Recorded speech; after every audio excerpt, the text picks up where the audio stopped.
Hello everyone, welcome back to Mr. Lee's math class videos. I'm Mr. Lee. We're picking up in section 9.2, which is about conversions in more than one dimension. We've already talked about the standard system and how we do this and the visuals, but now we look at the metric system. The metric system is a little easier because it doesn't matter necessarily how you're converting it, because it's really just powers of 10 and multiplying. So some of the metric conversions that are useful, particularly between volumes and cubic units versus capacities, is that they have everything line up very nicely. For example, 1 cubic centimeter is actually equivalent to 1 milliliter in terms of volume units and liters. 1 cubic meter is 1 kiloliter. And just by thinking about this, 1 cubic decimeter, since there are 10 centimeters per decimeter, you take 10 cubed, is 1,000 cubic centimeters, which we know to be 1,000 milliliters because of this 1-to-1 ratio, which is actually 1 liter. So there's a lot of nice things that line up in the metric system by comparison to the customary or standard American system. The American system is really the strange one by comparison.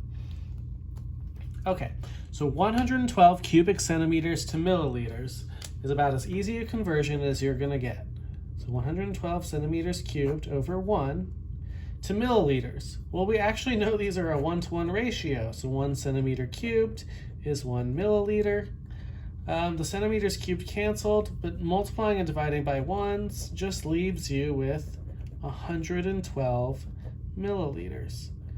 So anytime you see centimeters cubed that you're converting to milliliters, it literally is the same value. One is sizing in terms of measurement. One is the more capacity. One of the things that it's helpful for is often cubic centimeters is harder to measure in things that aren't, say, flat edges, whereas capacity is a little bit easier to measure in things that are rounded. Things that are, say, a sphere, or you don't have anything that's just a straight, like, box, rectangular prism. It may be easier to get its size in cubic centimeters by filling it up with water and measuring the volume. Or if you have a strangely shaped object and you're in science, the common thing to do was to drop it in the water and see how much the volume raised to get a rough understanding of its size. What ones are slightly more complicated?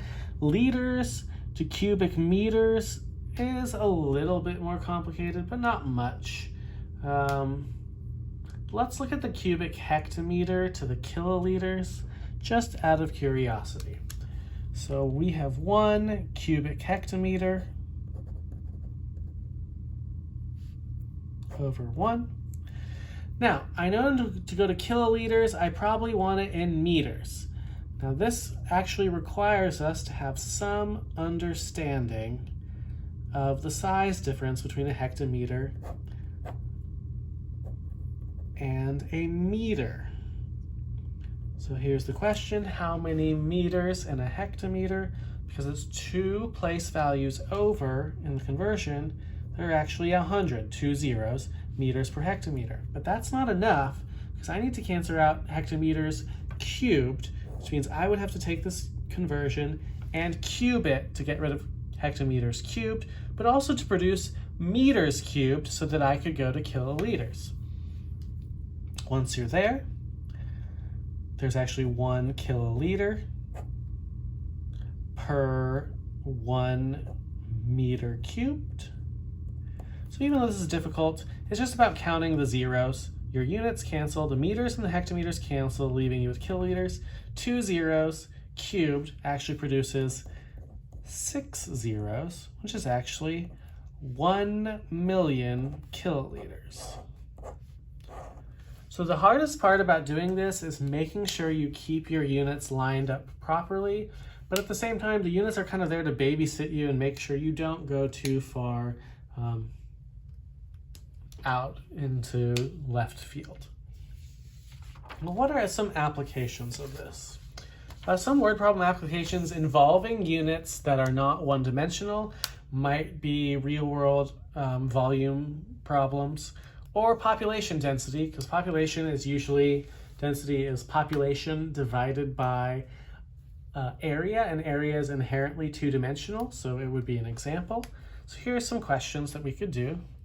As a reminder, population density is population divided by area, so you take your population and you divide it by your area in something squared. So Texas has 20 million people and takes up an area of 250,000 square miles. California has 30 million people and takes up an area of 175,000 square miles. Find the population density for both states and then decide which one has a larger density. So to find Texas, we'll take the number of people, which is 20 million, and divide it by the number of miles, square miles. So let's see if I did this right. I hope I put the right number of zeros, but no one's really sure.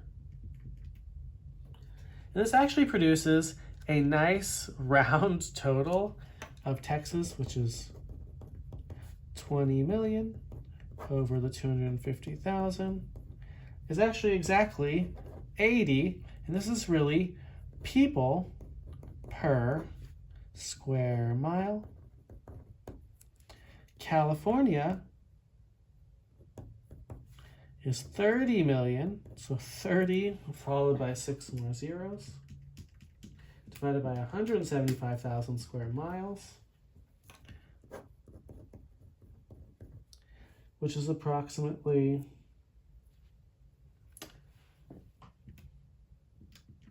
about 171.43 people per square mile. So if you're asking yourself which one has a larger population density, obviously it's California. Why? Larger number. Now, an Olympic pool has a volume of 45,000 cubic feet. How many gallons of water will it hold? So this is again about converting units. We know from last video when we were doing cubic feet to gallons that 1 cubic foot is 7.48 gallons. So this is really just asking you to write it out. 45,000 feet cubed per one pool. Then multiply it by 7.48 gallons per 1 cubic foot. To really get that, you're going to take that 45,000 and multiply it by 7.48. This is actually 336,600 gallons of water. I like to say this is why Olympic pools take forever to fill up, because they're massive. And you can only flow so many gallons of water into something at one time. You might have to make determinations in word problems like what makes the most sense size-wise. You can just play around with it, say on C. And that's really all for 9.2, which is the third of our 4 sections in our first unit.